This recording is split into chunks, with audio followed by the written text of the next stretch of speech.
So what I wanted to talk about this morning in this presentation is a bit of history of my own, a bit of history of the field of loss and death and dying, and talk about the two-track model of bereavement also from a historical and a current perspective, to talk about trauma, acute stress disorder, post-traumatic stress disorder, PTSD, and bereavement, to talk about a case, a one-track model of trauma and a two-track model of traumatic military loss, and then to end with some references that will allow you, if you wish, to access and learn more about the model. So this is a picture of myself and my family, my nuclear family, my father, my mother, my sister, elder sister, and myself. And this picture was taken when my father was alive. He was born in Stanislavov, even Frankovsk, and it is something of a homecoming for the family, in a sense, for me to be here. He moved to Chicago after the Second World War. My mother,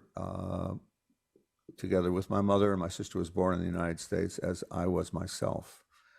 But the issue of history for our family, at least, is that my father had a family before he married my mother, and they died during the Second World War, and his wife was Sarah, and he had two children, Rachel and Israel, who were killed during the Holocaust. So whether or not my father would have died later, he died when I was 6 years old, but even if he had died later, ours was a family that would have been involved in things related to death, dying, and bereavement. I made a pilgrimage with my father's younger sister from Kibbutz Yagur to Stanislavov and Lviv, even Frankovsk and the mountains there, and was very moved really by the family trip. So I think for many people living in the shadow of deaths that occurred and traumatic deaths, deaths under horrible circumstances, is something that is in the history of the family, and it is something that also informs who we are as people and our work in the field of bereavement. The history of the bereavement field, at least in the West, is that there was a psychological addressing, looking at the field. The most influential article, I think, in the field was Sigmund Freud's article in 1917 titled Mourning and Melancholia in English. And this model really says, if we want to understand the grief process, the mourning process, what he called the work of grief, that we need to understand that this is a way that people make a very strong connection to memory of the person who died, and then they sort of withdraw the power of the connection. They say goodbye to them, and they say goodbye to different pieces of the history, different things that they remembered, and when they have completed this, they are ready for a new connection. The article itself describes really spousal bereavement, the loss of a wife or a husband, and says that in the wife case that he's using there, that little by little she is able to, or he is able, if it was a husband, to hold on to memories and to think about them, to be very emotionally moved by them, and then to almost withdraw what he called libidinal energy or cathexis, and it was loving power, loving energy, loving currency that could be put in a new relationship. So if your spouse died and you went through a period of grief and mourning, you would be free and open to invest your energies in a new relationship and remarry or reform a new relationship. So this influential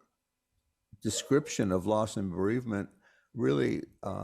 overwhelmed people's experience of life and culture's experience and religion's experience. People who were, even if they were not trained in a psychoanalytic Freudian way,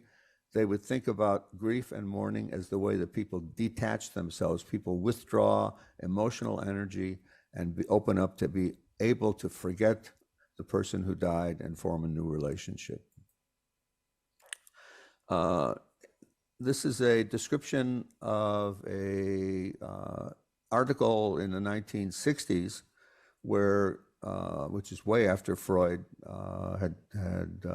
influence had waned, if you will, but it was a description of helping a teenage girl whose mother had committed suicide,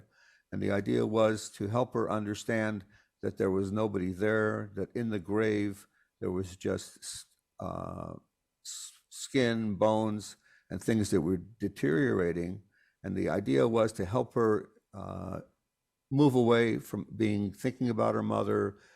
being attached to her mother, and understanding there was nothing left to be attached to. And this really was a very shocking description of how people would try to help someone who was grieving, to tell them that there is nothing left there, and that they should, what the Americans love to call, to move on, to go and live life without that attachment. And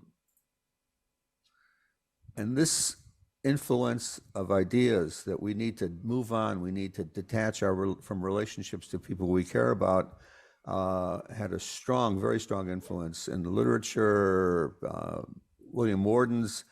initial books was talking about the task of bereavement, mourning was to let go, to move on. And he maybe changed that over the years, but initially he was saying, yes, we end relationships, and Professor Worden is not a Freudian by any means. But finally, there became what we call a reset, like in the field of computers. And I would say there were three groups of people that were involved in the literature and providing research that changed how we think about loss and bereavement and made it come much closer to what cultures and non-professionals used to think about what loss was.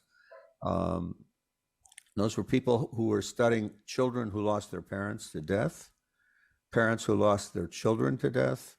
and children who were adopted. And these were people where you really didn't make sense to talk about a temporary period where they did their grief and mourning and moved on and were no longer attached, thinking about, connected to these people in their families. So you have here the book that Phyllis Silverman, Dennis Class, and Stephen Nickman published. It's an edited book, and they really brought together the people who were studying and talking about and writing about the ongoing connection to the deceased, and they entitled their book Continuing Bonds, Bonds That Continue, Connections That Continue. And for that reason, what we talk about now in the field of thanatology, in the field of bereavement, which, as I think we all should recognize, is something with a very rich history, and a lot of work has been done on that, and it's always evolving, and I do encourage you to learn more about it, not just in an important seminar, but not just in that, in other ways as well. But the three sections in the book, we're talking about